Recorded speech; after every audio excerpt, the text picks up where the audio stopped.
El doctor José Miguel Minieres, él es abogado del encargado de la defensa técnica del empresario Ángel Rondón, encartado en el expediente del caso Odebrecht. Agradezco a este hombre porque es de los santiagueros que hacía, como por ejemplo Don Popi, que venía aquí, hacía todo su trabajo, y entonces a las 10 de la noche me voy para mi casa, para Santiago. Él tendrá a veces que amanecer por este caso, pero me imagino que estos santiagueros, cuando les sucede eso, no se sienten muy bien, y yo aproveché el momento de estar aquí para conversar con él sobre este caso. Doctor, ¿cómo anda usted, caramba? Bien, gracias, Héctor Herrera. Dándote las gracias por permitirnos venir a tu programa. Y eso es cierto, los santiagueros entramos de Rivesa a la capital. Eso, yo no había escuchado eso, Sí, pero es así. sí, Bueno, doctor, pues ya hecha la acusación formal por parte del Ministerio Público, su defendido, el empresario Ángel Rondón, aparece como cabeza de playa, se podría decir, de todo ese andamiaje que se le atribuye, pues, manejar una corrupción por más de una década de más de 90 millones de dólares. Y bueno, pues ya todo lo que se ha visto en la opinión pública, comenzando con la propia iniciativa de el discurso por televisión del Procurador General de la República. Y me gustaría, ya que ustedes pues han tenido la oportunidad de ver la pieza acusatoria y de comenzar a responder, cómo piensan desmontar y tratar de mantener la presunción de inocencia de su defendido. sí. Lo primero que debemos decirte es que la acusación que se le notificó a nuestro representado Ángel Rondón Rijo, esa acusación tiene tres tipos penales para que el pueblo y la sociedad lo entienda. Él lo están acusando de violar la ley de soborno, lo están acusando de la ley de lavado de activos, no la ley actual, sino la vieja, la 7202, y lo están acusando de asociación de malhechores. Desde que él se asoció y creó una asociación criminal, así mismo dicen, con el ex funcionario de Obras Públicas, Víctor Díaz Rúa. Esos son los tres tipos penales que ellos desarrollan en 518 páginas que tiene la acusación.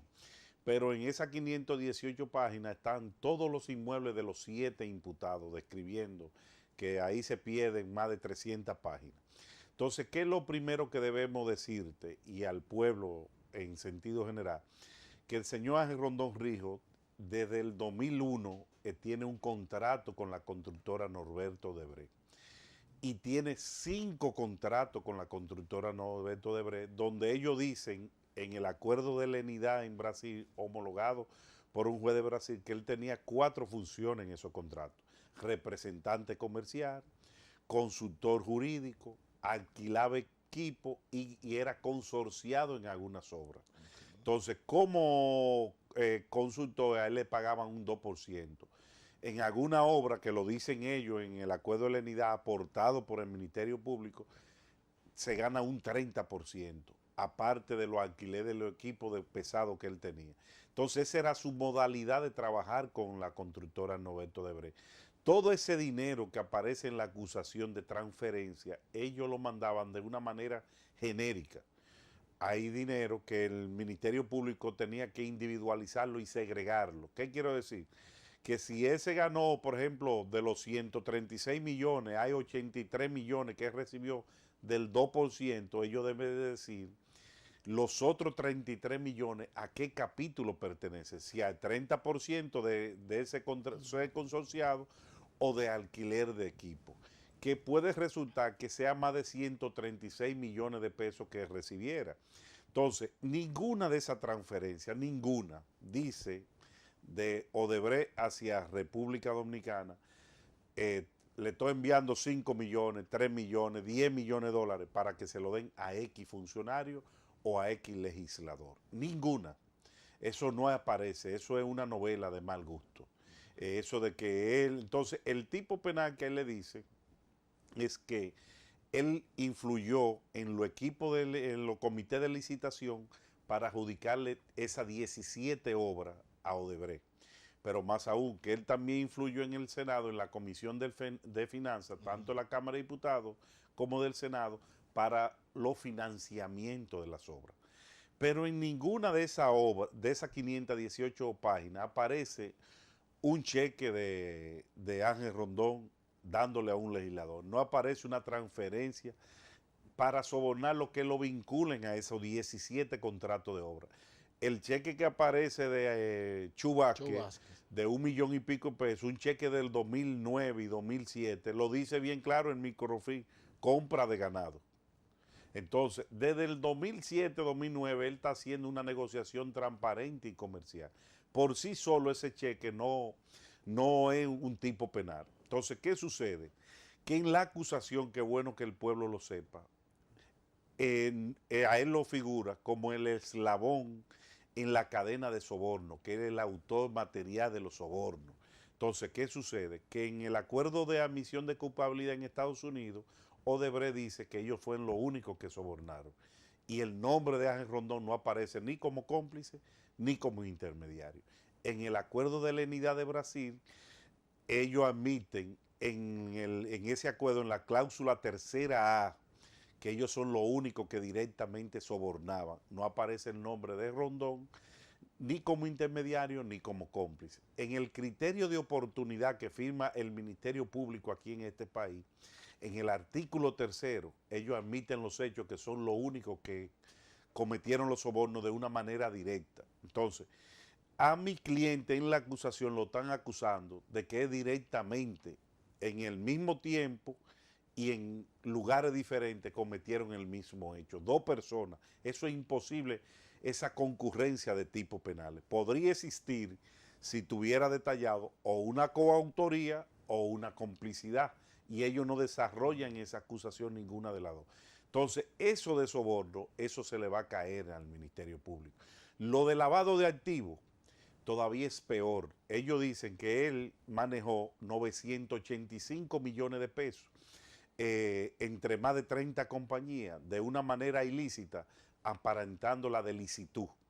Entonces, ¿qué sucede? Nosotros depositamos en el escrito de reparo, y es bueno que lo hemos hecho eso y se lo mandamos a todos los directores de medios, el escrito de reparo. Nosotros depositamos de las principales compañías porque no había tiempo, los últimos 10 años de pago de impuestos en la DGI, liquidación de Infotec y de TCS. Y en esos 10 años de esa principal compañía, él reportó a la DGI 15,000 millones de pesos. Faltan chelitos, como digo yo, para llegar a 15,000. Y de impuesto a la DGI pagó casi 1,000 millones. Entonces, esa suma que dicen que para ponerle el tipo penal de lavado de activos de 985, él pagó de impuesto al Estado Dominicano superior a lo que le están causando. Entonces, ¿cómo puede caberle en la mente al Ministerio Público de que nuestro cliente hizo un entramado entre compañías que están operando de más de 20, 30 años? Porque Rondón es un empresario de más de 50 años. Fue presidente de un banco, creó un banco en la época de los años finales del 80. Entonces, ¿cómo pueden pensar que un empresario de esa magnitud puede lavar dinero de 985 millones cuando ha pagado de impuestos 1,000 millones de pesos? Pero más aún, le dicen que él cometió asociación de malhechores con Víctor Díaz. En el acuerdo de lenidad en Brasil, en el anexo capítulo República Dominicana, dice todos los delatores premiados que pone el Ministerio Público en la acusación. Dice, con excepción del ex ministro de Obra Pública, Víctor Díaz Rúa, el señor Ángel Rondón no tiene nada que ver con Víctor Díaz. Eso lo explicaremos en el caso 6, y ahí se detalla cuál era la relación que tenía Víctor Díaz con Odebrecht como ministro de Obra Pública. Entonces, ¿cómo ellos pueden pensar de que dos personas hagan un concierto cuando no son parte de ese entramado? Cuando lo dicen los ejecutivos de Odebrecht en el acuerdo de lenidad y en todas las delaciones premiadas. Es el soporte que es el soporte cardinal del Ministerio Público. Pero peor aún, el Ministerio Público no pone a ninguno de esos delatores premiados como testigo para venir a justificar eso. Eso violaría el principio de oralidad. Eso no hay forma de incorporarlo en el juicio. Ningún documento que no sea a través de un testigo idóneo puede incorporarse. Entonces esa acusación no tiene fundamento por una sencilla razón. El juez que lo conozca, sea Ortega o sea quien sea, me imagino que el procurador general debe tener la misma preocupación que nosotros, que la decisión que se haga sea de una apertura a juicio como un no al lugar, de que se haga amparado en el principio de legalidad. ¿Qué quiere decir eso? Que el juez de la instrucción que conozca, nosotros estamos planteando de manera principal la exclusión de toda esa prueba porque son nulas y por ende que anulen la acusación. Si el juez Ortega ya ha admitido mediante la resolución 30 que nosotros el 13 de febrero le elevamos una instancia al procurador de que nos entregara toda la prueba a cargo y descargo que tenía, ya estamos hablando de casi 8 meses de investigación. Le notificamos el 10 de mayo un acto de alguacil, porque hizo caso omiso a esa instancia, un acto de alguacil diciéndole que nos entregue toda la prueba a cargo y descargo, y además que nos fuera produciendo, entregando todas las pruebas que a nosotros le solicitamos como diligencia procesal en virtud del 286 del Código Procesal Penal. Hizo lo mismo, caso omiso. ¿Qué no tuvimos nosotros que hacer? Elevarle una instancia al juez de control, al magistrado Ortega, y fijó una audiencia. En esa audiencia, en esa resolución 30, cuando se conoció, él dice en la página 37 y 38, que ciertamente, como se comprueban en toda esa documentación que nosotros aportamos, que el Ministerio Público ha mantenido en secreto todas las pruebas y que eso viola el artículo 290 y 291 del Código Procesal Penal. Entonces, y dice, al final, violó el derecho de defensa, ese derecho fundamental que se llama el derecho de defensa, y violó el debido proceso. Ya él lo admite, Ortega, que a nuestro cliente en este año y pico de investigación lo mantenieron en estado de indefensión, sin conocer ninguna de las pruebas. La prueba vinimos a conocerla cuando se notificó la acusación el sábado pasado. Entonces, ¿qué sucede? Con un espacio de 5 días para responder. Exactamente, para responder. Pero que más aún, que la única prueba que nos entregó el Ministerio Público el lunes 4 de junio, 2 días antes de presentar acusación, y está depositado el índice y todas las pruebas que nos entregó son pruebas de diligencia procesales que nosotros producimos. Entonces, cuando el juez Ortega, si es el que conoce eso, no puede fallar en contra de lo que él dijo, que nosotros nos mantuvieron en indefensión. ¿Por qué? Porque el artículo 290 dice del Código Procesal que los procesos son secretos para los terceros. Un imputado no es un tercero. Así es. Pero el 291 dice que cuando se solicita medida de coerción, ya no hay secreto ni total ni parcial en que es un sistema adversarial.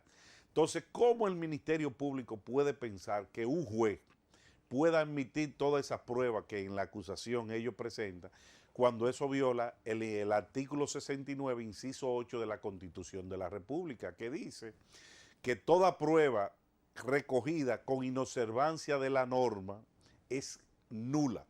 Entonces, ¿cómo ese juez puede? O sea, que hay una transgresión a la Constitución también. Totalmente. Además de la normativa procesal penal. Exactamente. Entonces, en virtud del 167 del Código Procesal Penal, dice que todas las pruebas que sean inobservadas en virtud de la ley son ilícitas. Entonces, esas pruebas son ilícitas porque se las mantuvieron ocultas a nuestro cliente. Entonces, él tenía que, como es un sistema adversarial que tiene que ir dándole al imputado todo lo que va teniendo, porque él puede manipularla, tergiversarla en contra de un imputado. Por eso es que este sistema se conoce todo a la luz del día. Por una sencilla razón, él mantuvo esto como si fuera en la época del Código de Instrucción Criminal del 1838, que todo el imputado conocía su prueba cuando estaba en juicio. Ya no. Eso se va, por ejemplo, ¿cómo podríamos nosotros eso? O sea, se basó en una justicia inquisidora. De la Inquisición, totalmente, así mismo, Héctor Herrera. Él actuó como si estuviéramos en la época de la Inquisición. Entonces, yo me pregunto, ¿cómo tú puedes, violando el principio de contradicción de la prueba, ahora un juez de la instrucción puede ordenar apertura a juicio? cuando él no violó el derecho de nosotros, un informe financiero de solicitar un contraperitaje, ahora no lo podemos solicitar eso. Porque el proceso es como una escalera de 10 peldaños. Tú debes ir subiendo peldaño por peldaño, no de dos en dos. Entonces él subió todos los peldaños, nos lo puso juntos. Bueno. Pero eso, lo que yo he dicho y lo reitero ahora mucho antes de que él presentara acusación, que la sociedad civil, FIJO, Participación Ciudadana, Marcha Verde, cuando aparezca un juez de verdad con valor, que no hacerte presión mediática, ni populismo penal, ni te ha pegado a un cheque y anule esa acusación por todas esas violaciones, después no digan que se vendieron. Entonces yo lo que le hago un llamado a FIJO y Participación Ciudadana, que con este proceso se haga un conversatorio abierto y que nos inviten a los abogados y que inviten más abogados a discutirlo, porque si ha costado tanta sangre y vida humana a partir de la Revolución Francesa, de estos derechos fundamentales, estos derechos civiles y políticos, ¿cómo en el pleno siglo XXI podemos retrotraernos 2 siglos para atrás? ¿Cómo no? Voy a solicitar su anuencia del doctor José Miguel Minieres, el abogado del imputado en el caso Odebrecht, Ángel Rondón. Voy a un corte para cumplir con unos compromisos comerciales y ya regreso con la parte complementaria de esta entrevista.